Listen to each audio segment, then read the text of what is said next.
मुसलमान भाइयों और मुसलमान बहनों, अगर किसी से ज़िना जैसा बड़ा गुनाह हो जाए तो घबराने की बात नहीं है, क्योंकि अल्लाह तबारक व तआला के दरबार में ऐसा कोई गुनाह नहीं है जिसकी माफ़ी नहीं है।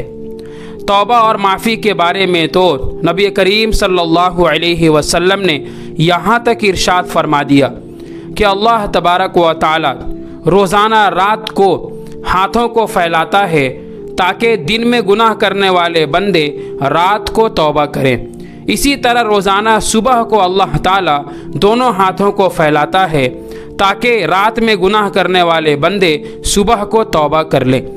हज़रत अबू सईद खुदरी रज़ियल्लाहु अन्हु फरमाते हैं कि नबी करीम सल्लल्लाहु अलैहि वसल्लम ने इरशाद फरमाया कि शैतान ने अल्लाह ताला से कहा था कि ऐ अल्लाह, मैं तेरे बंदों को उस वक्त तक गुमराह करता रहूँगा जब तक तेरे बंदे के जिस्म में रूह होगी।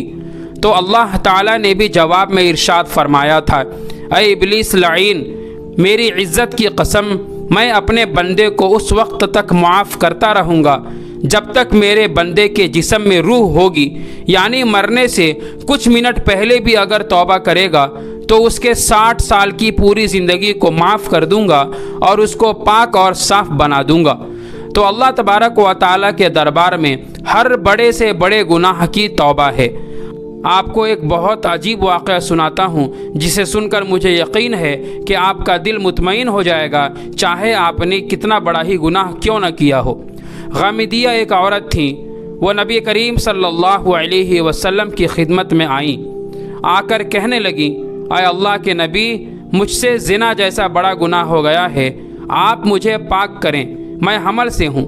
तो नबी करीम सल्लल्लाहु अलैहि वसल्लम ने इरशाद फरमाया कि अभी तुम्हारे पेट में हमल है, जब ये बच्चा पैदा हो जाए तब दोबारा आना। वो औरत चली गई और बच्चे के पैदा होने के बाद बच्चे को हाथ में पकड़कर दोबारा आई।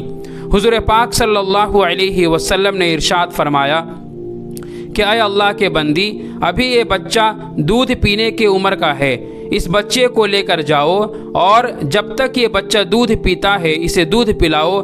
जब ये बच्चा दूध पीना छोड़ दे तब तुम तीसरी मर्तबा आना, तब हम तुझे पाक करेंगे। वो औरत चली गई और तकरीबन 2 साल के करीब उस बच्चे को दूध पिलाया।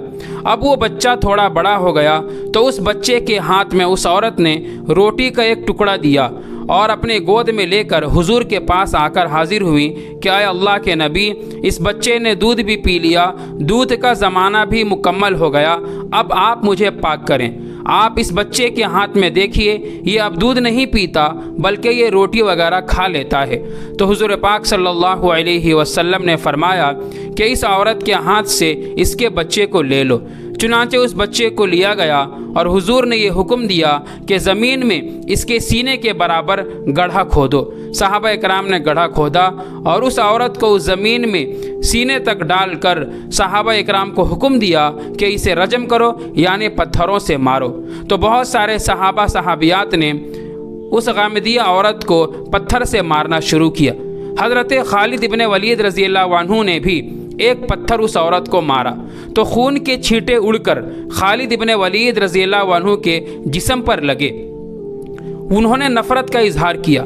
हज़रत खालिद इब्न वलीद ने खून से नफ़रत का इजहार किया तो हुज़ूर पाक सल्लल्लाहु अलैहि वसल्लम ने इरशाद फरमाया, ऐ खालिद इब्न वलीद, तुम इस औरत के खून से नफ़रत करते हो, खुदा की कसम अल्लाह तबारक व तआला ने इसकी ये तौबा ऐसी तौबा कबूल की है कि अगर इसकी मग़फ़िरत को सारे शहर वालों पर बाँट दिया जाए तो सबकी मग़फ़िरत हो जाए। तो अगर बड़ा गुनाह हो जाए सच्चे दिल से तौबा करो, आइंदा ना करने का अज़म करो, पुख्ता इरादा करो, इस तरह तौबा करो, इंशाअल्लाह अल्लाह ताला इस गुनाह को भी माफ़ करेगा। वीडियो को शेयर ज़रूर करो।